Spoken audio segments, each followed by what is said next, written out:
Salut les collectionneurs, c'est Alex, petite vidéo sur la pop de Batman 1989.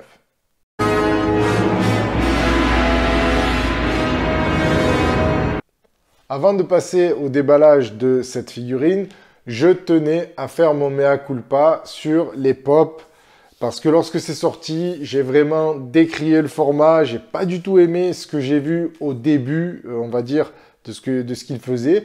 Et puis, étant père de famille, mon fiston, il me demande une figurine pop, et puis je décide de lui prendre.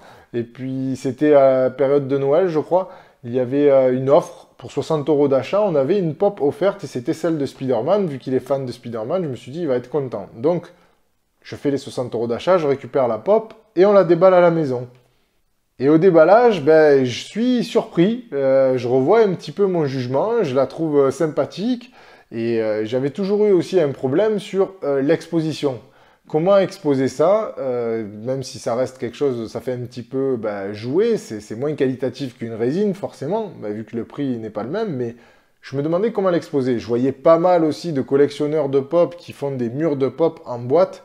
Et ça, malheureusement, je ne peux pas exposer comme ça. Je suis quand même quelqu'un qui aime déballer, avoir la figurine en main. J'aime aussi l'exposer sans la boîte ou avec les boîtes comme j'ai fait derrière. Je trouvais ça l'intérêt sympa avec le profil et la mettre à côté. Et puis je ne suis pas non plus pour garder les figurines en boîte.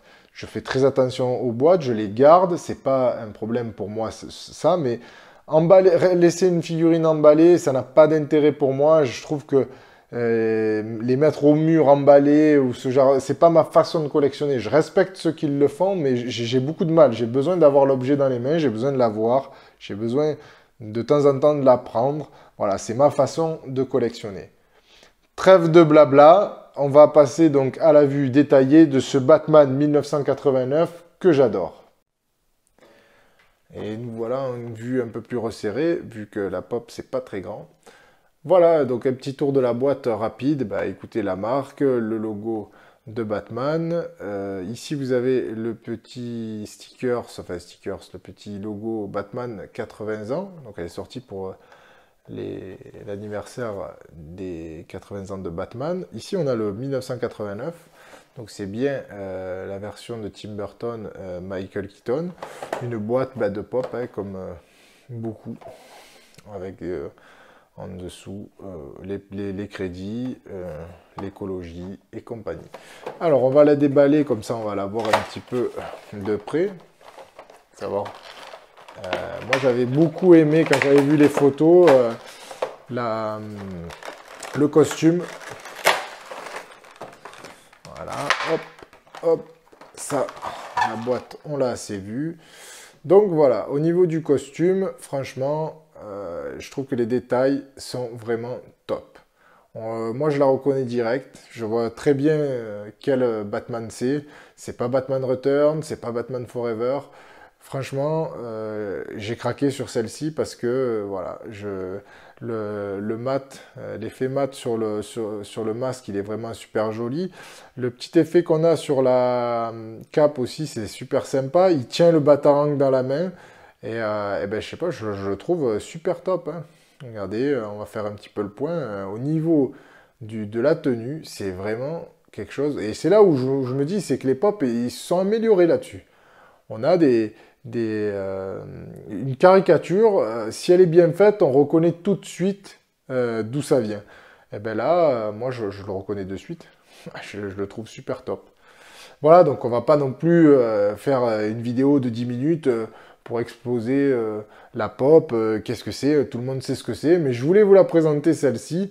Je vais vous faire une petite vue à 360 et on se retrouve après pour le mot de la fin.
Et bien voilà les amis, c'est terminé pour cette petite vidéo à la hauteur de la figurine.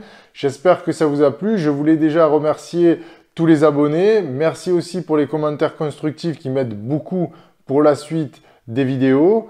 Je vous dis à très bientôt et collectionnez bien.